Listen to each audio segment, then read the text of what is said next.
Indonesia's data center industry is expanding rapidly, driven by a growing digital economy and the rise of artificial intelligence or AI. About 200 data centers of varying sizes are now operating across the country. CNA Correspondent examines how Indonesia is developing talent, ensuring sustainability and positioning itself as a regional data center hub. This is Microsoft's newest data center currently under construction at the Karawang International Industrial City in West Java. The 48-megawatt facility is expected to begin operations later this year. It's part of Microsoft's $1.7 billion investment in Indonesia as demand for data centers continues to grow. When an online purchase is made, a video is streamed or a question is asked of AI, the request is sent to a data center. Inside, thousands of powerful computers known as servers work together to receive, process, and respond to these requests. They search through vast amounts of data and send the results back to the user's device in seconds. Without data centers, many everyday digital services simply would not function. So as we think about where we build these data centers, it's really important that we design for long term. And so they will grow over time as more and more customers are using them and using them for innovative new services as well. So we have additional tranches of land in this same campus here that will build future data centers that will eventually expand this data center region to be hundreds of megawatts in power and in capacity. Microsoft plans to build 3 more facilities in the Karawang cluster in the coming years. Once completed, the site will house 5 data centers, forming a major regional hub. Indonesia is able to attract hyperscalers due to its position as Southeast Asia's largest digital economy, along with ample land and access to power. The government is also taking an active role in advancing its ambition to establish the country as a regional data center hub. That is something that is very important for the government to analyze about the future of the regulations that we are doing. Since data center is a part of our priority in attracting investment coming to Indonesia, this should be then given a kind of very dedicated treatment, be it in the regulations, be it in intense incentive, and then also in the investment climate for them. Data center operators say regulatory certainty will be key to sustaining growth. We build this infrastructure that will last for decades. So there will be new type of services that we bring in. We will be expanding as well. And all of those require consistent regulations. All of those requires consistent policies that will also be sustainable when we are continuing to invest, when we are operating these data centers. About 40 kilometers away from Karawang, Digital Edge operates 2 strategically located data centers in central Jakarta. Its newest facility, Edge 2, was launched in 2024 and is currently the largest data center in the heart of the capital. The site has a 23-megawatt power capacity and can house more than 3,400 server racks. This is the last line of defense for the data center, a backup generator that kicks in during a power outage. Each generator has a capacity of 3.5 megawatts. Together, all 17 units can deliver up to 23 megawatts of power for up to 30 hours. Digital Edge operates data centers across 7 countries in Asia Pacific, and Indonesia is its largest market by both investment value and power capacity. Its upcoming CGK campus in Bekasi, West Java, is designed for 500 megawatts of capacity, the company's biggest infrastructure commitment to date. The Singapore-headquartered digital infrastructure platform is urging authorities to designate more data center clusters as special economic zones or SEZs, which offer significant fiscal and non-fiscal incentives. The more government can designate a place for SEZ especially in areas where there's a plenty of land, water, power, and connectivity. It will be very helpful to attract more data center investments. And last but not least, streamlining the permits, giving permits to build data center so that we can get faster approvals to build the data centers. Observers say Indonesia is poised to become a key data center player in the region. In Jakarta, what is anchoring it would be the domestic demand. Now, it definitely can be the hub position because you have the capacity, and from that you can grow. The figure that IDC do track close to about 900 megawatts in 2023, and it's expected to grow at least double to triple in the next 5 years from 2023. So by 2028, we are expecting close to 2,000 megawatt. Real estate and investment management company JLL says that while land remains available in Greater Jakarta for data center development, some areas are becoming constrained due to high demand. Sites must also meet strict environmental criteria, including being located in areas with low flood risk and where the land is expected to remain safe from flooding for up to 50 years. In addition, operators must take into account potential impact on local communities. Developers have already making sure that all the process, the permitting, and all the procedure have been complied by the local as well as the Indonesian government regulations, so making sure there is no disturbance to the community. Each data center providers have their different requirement, but from our experience, it is starting from around 1 kilometers to 5 kilometers away from the community. If data is the new oil, then data centers are the refineries of the digital age.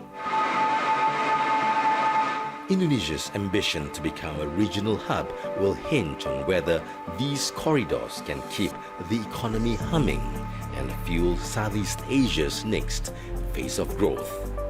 Next, CNA Correspondent looks at Indonesia's push to build a greener data center industry.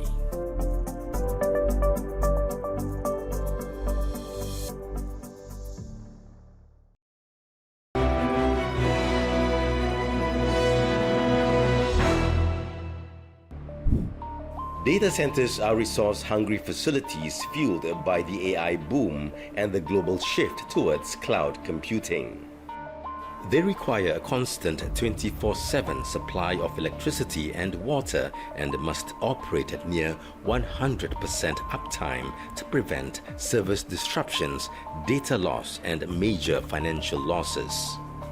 As demand grows, operators are also stepping up investments in renewable energy to power their facilities. Microsoft, we don't run power plants, but we work very collaboratively with utility providers. So we're very excited here in Indonesia to be working with PLN, who will ensure it's a 10-year contract, so we're invested in the future, and it will provide 200 megawatts of solar energy onto the grid here. And that gives us the opportunity then to use more green power from that same grid. Roughly half of this power goes to IT equipment, with much of the rest used for cooling systems. Data centers generate enormous heat as they process information. To keep thousands of servers from overheating, they rely on water-based cooling systems. Microsoft pledged to become water positive by 2030, meaning it aims to return more water to the environment than it uses. Co-location provider Digital Edge uses geothermal energy to power its 2 data centers in Jakarta and plans to extend that commitment to its upcoming 500 megawatt campus in Bekasi. The new facility will also deploy direct-to-chip cooling to support AI workloads. For AI workload, it will require a GPU, GPU chips, and GPU chips would require a very high density, IT load density, meaning that it's very hot. It has to be cooled using, not the traditional air cool technology or air cooled system, but we are now using direct-to-chip liquid cooling, which means that the liquid will directly cool the servers. It can be of different type of liquid, can be deionized water, or some call it PG25. Yeah, but this is not just the water we take, but it's a special liquid with chemicals, yeah, in order to cool the servers. Conventional air cooling relies on air conditioning systems to expel hot air and circulate cool air through the data hall. Direct-to-chip liquid cooling, however, is a more efficient way to remove heat from servers. It uses a closed-loop system that circulates cooling liquid directly over the processing chips inside the servers. The liquid absorbs the heat at the source, carries it away, and is then cooled before being recirculated through the system. Cooling towers form the final stage of this process, releasing heat from the facility into the outside environment. Typically located on rooftops, they are a standard feature to manage the immense heat generated by servers. Efforts to improve resource efficiency and reduce carbon emissions will soon be measured under a new sustainability index. We are going to be releasing a new rating system talking about sustainability and also energy efficiency, adopting the green concept. And the push for the new standards is because investors, it's because operators, even the users right now demands to see this happening in the daily practice, in the daily discipline of the data center. I think it's good news for everyone. A lot of the international players are already adopting their own standards. The association is trying to bring this into a national-wide coverage, so every data center can actually showcase that, okay, I'm meeting this criteria and I'm having this rating, which will help them not only to promote, but also to be seen by customers, by end users, and by the stakeholders, including governments, how they are performing. Data center operators in Indonesia say such a green rating system is needed to guide the industry. I believe sustainability needs to be measured, and internally in Microsoft we are also measuring it. And this is also something that our customers also prefer, being able to use and the services of data center that also have green energy and renewable energy supply. In fact, we just actually have reached a milestone whereby 100% of our electricity consumption is actually matched with renewable energy support from our partners in the ecosystem as well. Observers say the green rating system could eventually be linked to tax incentives, but would need national implementation and government support. In order for the DC operator to want to do that, because it comes at a cost also, you need to have either the regulation in place to force them, or you have to have a favorable policy to encourage them. So you just need both sides to just push them along. That is something that even if it's not a problem that you see now, it will come to be a problem in the near future. The race to build more data centers is heating up with no sign of slowing down. How well operators balance rising demand with responsible use of power and water could shape not just the industry's future, but Indonesia's broader digital ambitions. Next, CNA Correspondent looks at how Indonesia is preparing its talent pool to be data center ready.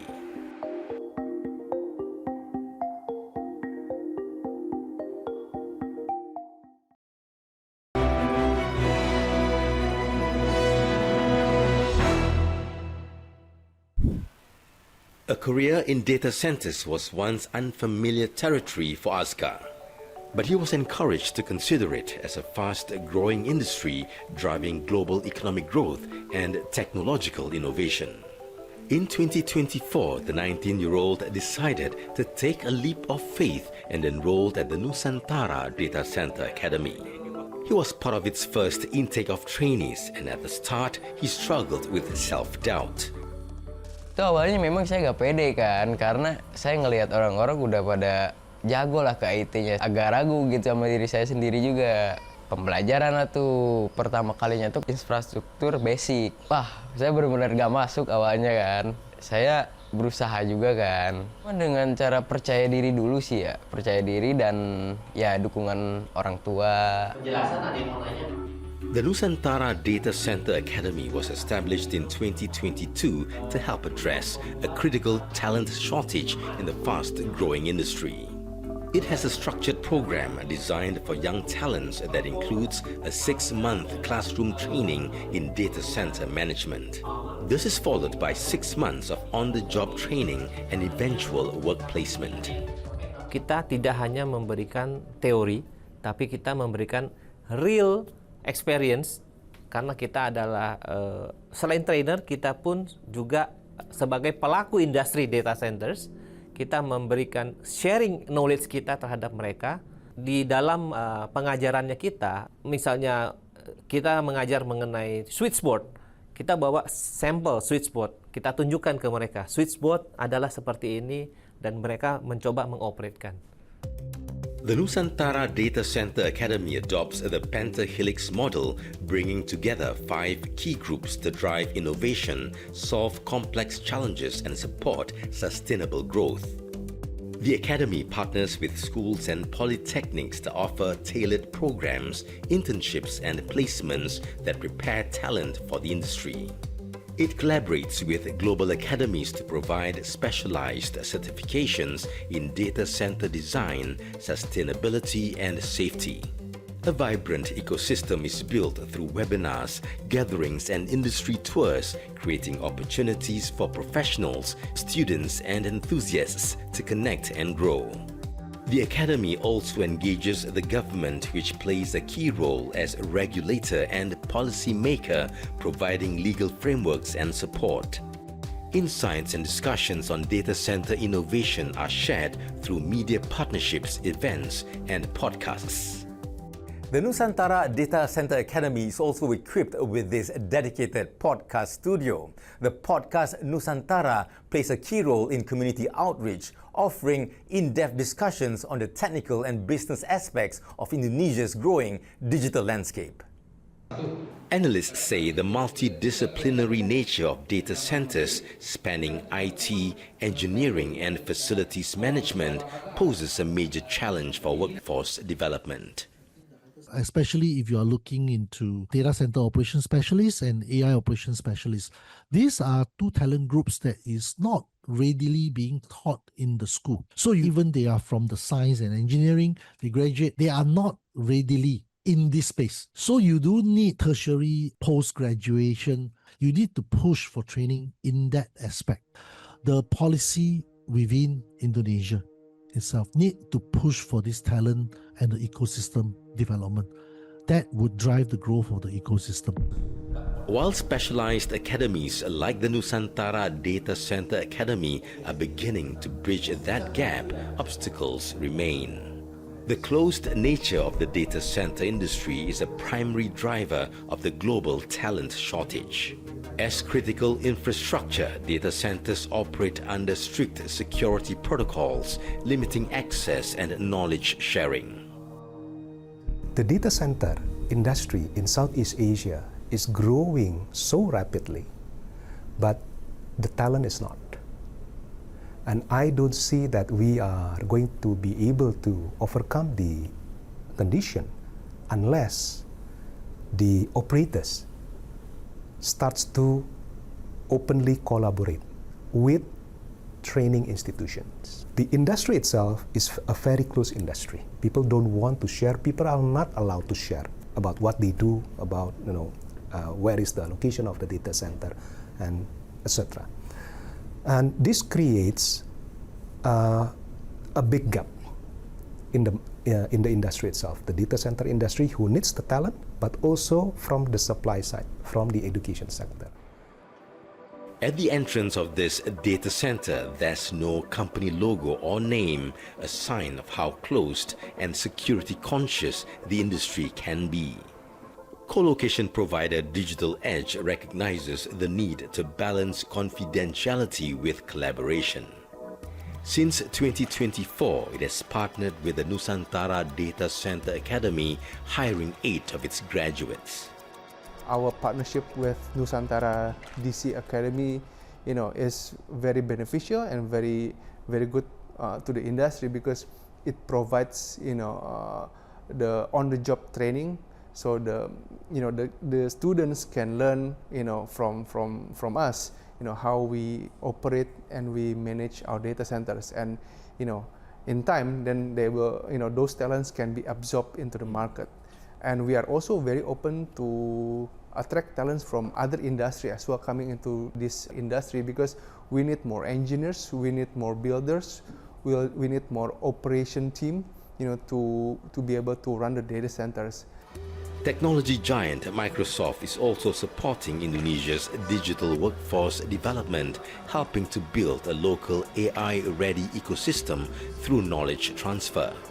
The company uses its global training curriculum adapted to suit Indonesia's local context. We are aiming across the board in Indonesia with the program what we call Elevate. So this is a AI scaling program for the nation. Last year, we actually just completed 1.1 million of talent AI skilled together with the government agencies. As Indonesia's data center industry expands, its success will depend not just on infrastructure, but on a skilled workforce. For Asgar, now working as a data center technician, the journey is just beginning. He plans to continue his studies in mechatronics and hopes to carry this path forward, inspiring the next generation to power Indonesia's digital transformation.